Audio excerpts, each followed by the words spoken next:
Ladies and gentlemen, welcome to the arena from the blue corner, Sarah Malloy.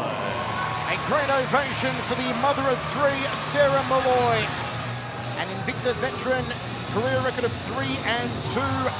It has indeed been a night of high octane so far here at XFC 20, and it's going to continue. We're about to bring on Sophia Bagadai versus Sarah Malloy. Interestingly, Sarah Malloy is known as the KO Kid, though she doesn't have any KOs on her record, but she's looking to change that here tonight, Uriah. Yeah, she mentions it. Ready? Come on, baby. Ookie. On my finger. I gotta turn. There's a car behind me. Got it? Hold on, just 2 seconds. Carrie, you! I thought Carrie! I love it. That's the short answer. That's the easiest thing. Go ahead, get kisses. That's one. Just saying that you love something is very hard for people to understand, especially with something that's not the norm.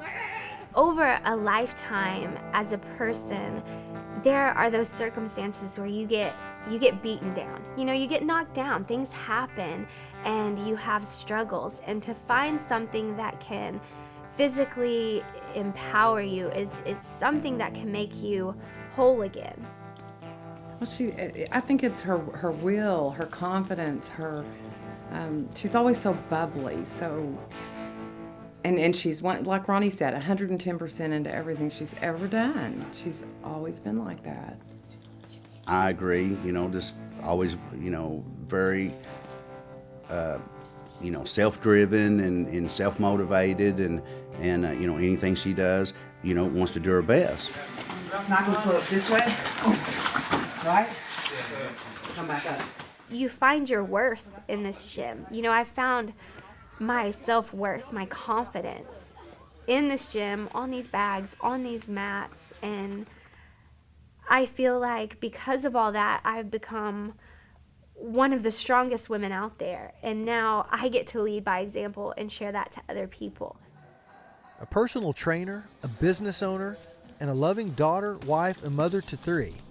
Ada resident Sarah Malloy keeps a schedule that would cause even the busiest of bodies to wilt. Now add professional fighter to the mix and life really starts to get interesting. Welcome to Sarah's world. Definitely not for the faint of heart. Growing up, she learned at an early age that if she wanted something, she had to speak up, and maybe even fight for it. That was never a problem for the lovable little girl with the feisty disposition. She was always into sports, basketball, softball, all that. And even in college, she would play ball with the boys. And I think a little bit, she was raised with 2 brothers. She had to compete. She had to compete to stay up with them. My older brother was really tough on me, and then I was like, oh my gosh, he's so tough on me. But now, I look back on it, I'm really thankful for that because he made me tough, and he was 4 years older than me, so I was that annoying little sister that wanted to hang out with him all the time, and then in return, I passed it along to my little brother, and I was a little tough on him, but we're all really close. So there was not too much sibling rivalry, I think probably because I was a girl. If I would have been a boy, if it would have been 3 boys, I'm sure it would have been like, brah, all the time. But I had a great childhood actually with my brothers. I really enjoyed my brothers quite a bit. She's always been a high-octane personality and athlete who thrived on competition and worked hard to maintain a strict level of fitness. But it was an unguarded moment on the couch that would drastically change the direction of Sarah's life once and for all. I was watching a reality show that really snagged my attention. They were Muay Thai fighters that went into a house. The girls competed against each other, and then the girls that came out on top in their weight class went over to Thailand and challenged their title holders. It was just so interesting to me you know, the things that they would do to train, how they'd push their body, and which I was immediately drawn to that. I'm an athletic person, so I was like, I want to do some of that. And then it wasn't long after that I saw a girl named Gina Carano fight MMA, and I was just amazed. I was like, oh my gosh, girls can do that. That's what I want to do. While Sarah was ecstatic over this newfound pursuit, those closest to her had mixed reactions. She had always watched professional wrestling, boxing, and men's mixed martial arts with her dad, but the decision to step into the fray was entirely different. But it really surprised me when, you know, when she took interest in it and, you know, said that she's going to start doing it. You know, she said she wanted her own gym, and then the fighting kind of, you know, come second to that. But, you know, she said, I think I'm going to start training and you know, of course, start amateur and have amateur fights and see what I can do with this. When she got her first fight, I tried to talk her out of it. And I don't like it. I just can't imagine getting hit in the face on purpose. In a serendipitous moment, just as Sarah was starting down the path of her new career, she would meet her future husband, Blake Welch. At the time, Blake was already interested in professional fighting, and a close friendship quickly formed between the two spirited young people. I was punching pads. She was actually jump roping. And of course, she's a freaking social butterfly. So she's like, do you fight and stuff? I was like, well, I haven't had a fight yet, but I've done a few grappling tournaments. You know, I've trained kickboxing and stuff like that. She's like, cool, I've got a fight coming up in a month. You want to help me? Blake has been in Sarah's corner for every fight, both literally and figuratively, ever since. He's also her co-pilot in every other phase of her life, including the raising of her children and the day-to-day operation of their business. Between the two of them, there is rarely a moment's rest. I think the list of things that we do is never ending. Of course, we own the gym. I do personal training sessions during the day, teach classes like women's cardio kickboxing classes. We offer kids classes, adults classes. I do boot camps in between my fights, which I love to do boot camps. That's been a passion of mine since I became a trainer. We own a nutritional shake shop, so we're in there. I'm a mother of 3, a wife, and being a mommy is probably my most favorite job out of all of them. Where's my hug? One more kiss. Love you, bye. Love you, bye. I get up, I come teach kickboxing class. My husband brings the kids. I take them back home. I go get them ready. He opens the shake shop. I drop him off at school. I come back up to work the shake shop with him, and then I do some personal training sessions through the day and go pick up the kids, make sure homework's done. We close down the shake shop. We come next door to the gym. We teach classes, and I mean, it's just constant all day, but we wouldn't have it any other way. When we do get a day off, we're at home and we're like, oh my gosh, I'm so bored. Since Blake is also a fighter, and because they share and maintain such a hectic schedule, the couple had to decide early on to focus on Sarah's career. It is a sacrifice for Blake, who also loves the sport, but one he is willing to make for the woman he loves. We've tried it. Only one of us can have a fight at a time. I'm a guy, you know, I can get a fight probably in 2-3 weeks if I wanted to. Females division, especially pro, there's a lot less to pick from, so it is tough to sit back. You know, you're watching people grapple and train. I'm like, man, I could be doing that, but if I go over here and grapple, something's going to be lacking. Something's not going to get done over here. I've got to get the shake shop ready to make shakes, and I can't grapple. You know, I've gotten more mature about it. I'm like, it's just something needs to be done. You know, there'll be my time too. Come jack you up. Women's professional fighting is on the rise, and Sarah is a notable competitor on the national scene. Not only is she skilled, but her bubbly personality and striking looks bring her extra attention from promoters and sponsors. That suits Sarah just fine, as one of her goals is to elevate the women's side of the sport to a more widespread acceptance. Back when I started fighting, opportunities to get in the cage for women were few and far between. There are, just your plain girls, there are cuter girls, there are some girls that use their looks and their body to kind of propel them into the light as far as their careers go, which is not something that I want to do, but to each their own. So it's just all over the place. It does help a little bit to be, mildly attractive as far as getting on a card. They're like, oh, let's put her on the poster. It does help with sponsors, if a blonde girl can wear your gear, maybe it's gonna get more people to want to wear your gear. So, I mean, it has its advantages, but also I think that the attractive girls in our sport get a little more backlash. And aggressively, Sarah Malloy comes out of her corner looking to back up Sophia Bagadai. Front kick from Malloy. Bagadai chomping those leg kicks early here. Brutal. Sophia's got the wraparound punches that are connecting. Oh. Go down for the first time. Sophia inside control here. After her first amateur fight, which she lost, Sarah realized she needed guidance from someone with a lot of experience to help her train for future bouts. Okay, jab, hook, uppercut, jab, hook, uppercut. Enter Ron Chandler, a man with more than 300 professional fights under his belt in a variety of disciplines. Again, this relationship started in a serendipitous manner, with a mutual friend setting things in motion. Mike was one of Sarah's clients, and she was a personal trainer at that point. And she had lost her fight, did terrible, I guess, in that first fight. But anyway, he had asked me at that point, he said, and I owed him a favor. So he said, would you train this girl named Sarah? And I said, sure, if I think she's worth training. But I said, because I don't like to waste my time on training people that really don't know anything. And the thing is, I picked up early on, though, that she had a lot of bad habits that we were going to have to erase. And for example, when she would try to do her foot movement, she'd take a little three-step dance and then fire. And she'd take a three-step dance and fire. And I told her, I said, well, if I'm going to fight you, I'm going to hit you on number 2.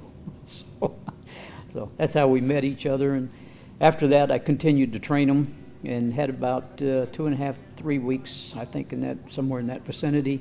And she had basically listened, and she won her next fight. Listen to the grunting. And that's it. Nate Jolly says no more. That was not my best.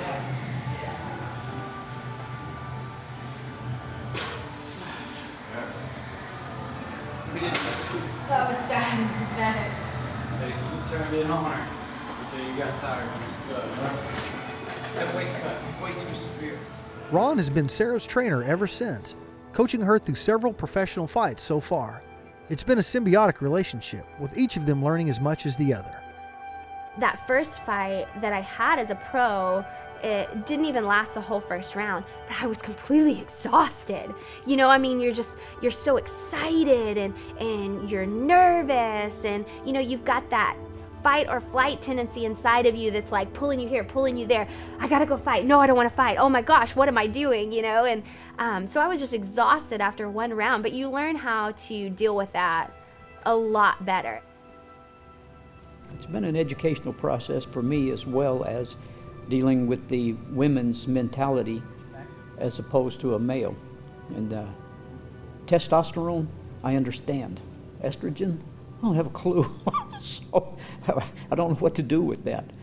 They're quite capable of switching from this girly thing to suddenly being a fighter. And it's fascinating because to watch them make that transition, because especially with Sarah, I'm with her all through that transition. And I watch her go from, like she was speaking of earlier, having that estrogen, to all of a sudden testosterone starts flowing. And then she does that in such a fashion that she actually becomes a pretty vicious person in the ring, but can turn right around when it's over, win or lose, and become the girly girl again. There's some anxiety. It's a little bit of nerves mixed with anticipation, mixed with excitement, and you just have to figure a way to channel that into using that energy in the fight, because it can consume you. You can exhaust yourself with those emotions and those anxieties and anticipations, or you can take that and kind of bottle it, stay really focused, and then just channel it right into the fight. And that's what I try to do. Like Blake, Ron has been in the corner for every one of Sarah's professional fights. He and Blake split responsibilities, One watches Sarah in combat while the other watches her opponent. They only have a few moments between rounds to doctor her injuries and give her some coaching before the bell summons her back to the bout.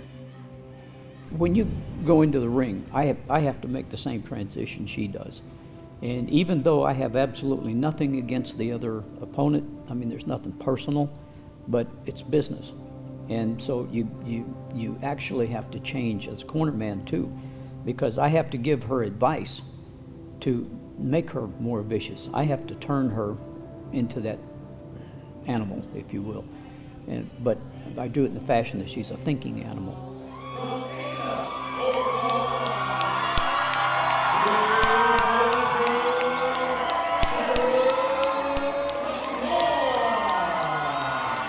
And so when I see a weakness, I can tell her between rounds, and Blake will be telling her what she's doing wrong.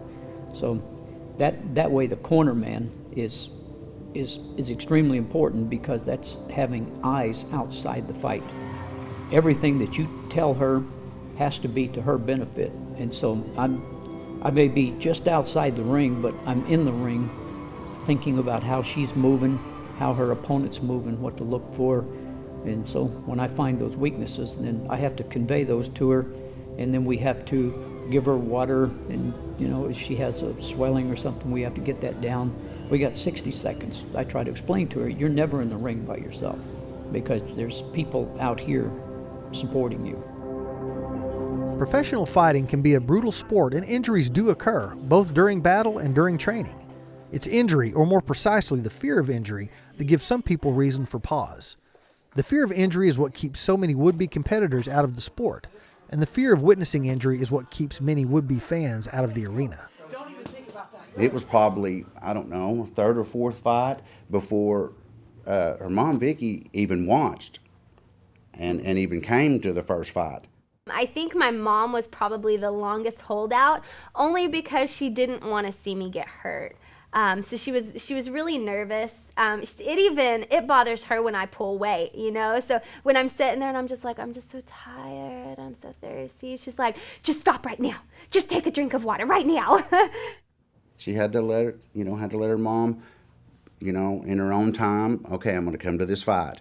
And because I told her at first, I will never watch you fight. Yeah, she said, I'll never go to a fight, and I'll never watch. Even on TV or a tape, I'll never watch it. She went to her first fight to watch it was my second pro fight, and she was covering her eyes half the time and then yelling at me the other half of the time, then covering her eyes again. And but since then, I mean, she can't get enough of it. She's still a little, skittish, and she's like, oh, but she really likes watching it. She's super supportive, so. Okay, warm up with the left jab, left hook, right uppercut. I still worry. I guess you can't help that. I do this when the hitting starts, but. And Vicky, she really didn't watch it on TV like we did and everything. So she didn't understand when the fight started, and Sarah's she got really good ground game. So Sarah didn't mind that when they went to the ground, she was on her back and the other girl was on top. And the crowd was kind of quiet there. And Vicky stood up and she hollered, "Sarah Elizabeth, get your honey up off that mat." And everyone just laughed. I have fractured my chest plate, which that was just, it was painful for a while. I trained through it for a while, and then finally you just realize, okay, this is really inhibiting me, so you just let it heal. One time I was grappling with my husband, and he came around and his elbow hit my pelvic bone, and it spiderweb fractured it and bursted some tears in my muscles and ligaments, and that was probably the most painful. But it's just something that happens, It's not something that wouldn't happen, if you're just walking down the street and you trip on something and you fall and, you fracture your ankle or something like that. So I probably had, that's over the years that I've been doing it. I probably had more injuries playing basketball in my high school and college career than I did in MMA. I've never broken anything of anybody's.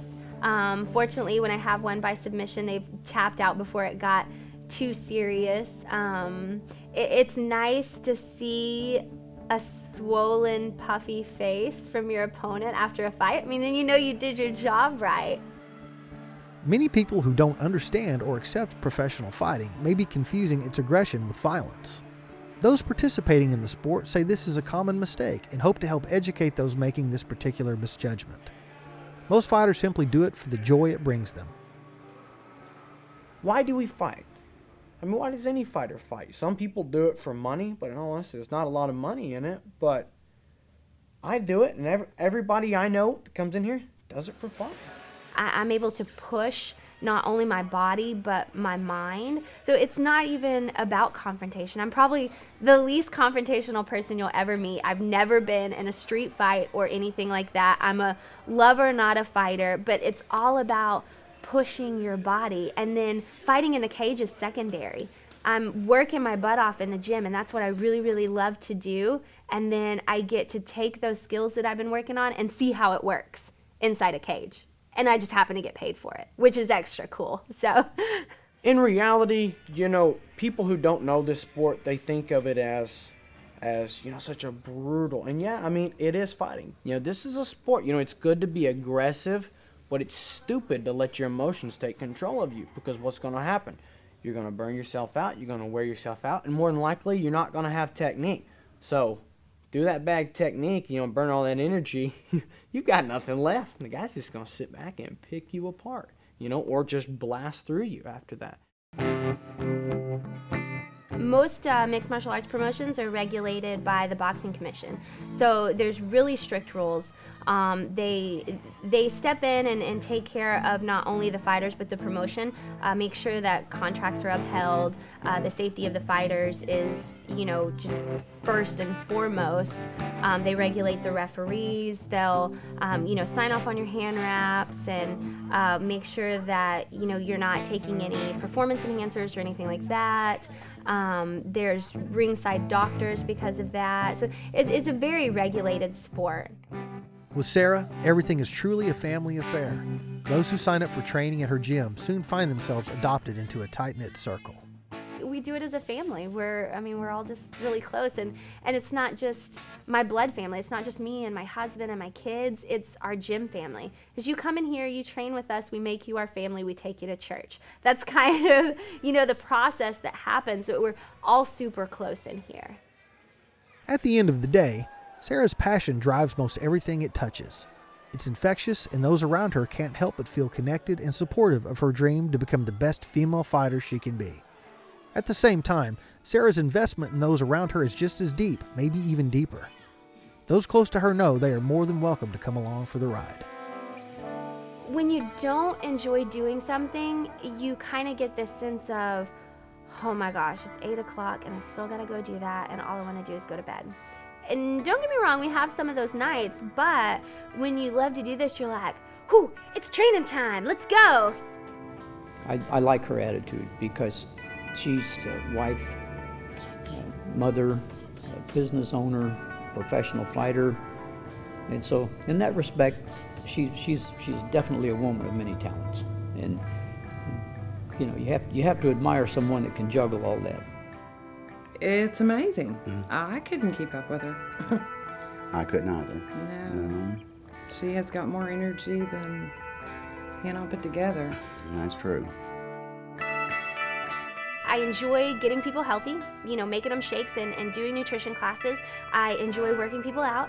I enjoy this part of training. I enjoy being a mom. There's not a part of my schedule that I dread. There's not anything that I do on a day-to-day basis that I don't want to do. I am very lucky that I get to do for a living the thing that I love and am passionate about.